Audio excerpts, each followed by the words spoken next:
Oh, kieu geuning jadi ibu rumah tangga teh. Halo Besti, kembali lagi bersama Ibu Rai.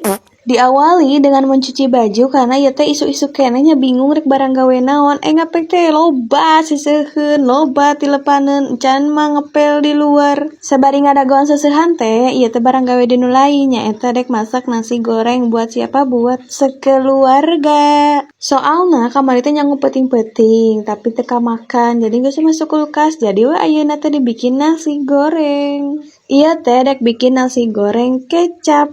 Soalna raresep semuanya. Teka rasa we anggeus desa kedeungnya nya nasi goreng mah ayeuna teh ngahuapan si Raidut. Masya Allah, ya nanti guys bisa berdoa angkat tangan gitu, encan berdoa nah maksudnya teh bisa angkat tangan berdoa kayak gimana? Alhamdulillah pisan. Geus wareg makan, geus wareg ulin langsung bobo abi lanjut ieu teh moekeun popoyan. Seperti biasa popoyan teh simpen di depan rumah. Bapakna ka mana cing hayang nyaho teu? Bapakna teh keur ngarokok. Ya begitulah meureunnya bapak-bapak. Terus lanjut masang stiker yang si Raidan teu karasa budak teh geus sudang deui, teu karasa oge ayeuna teh geus jam 1 deui. Waktunya apa? Waktunya ke madrasah dengekeun geura tah.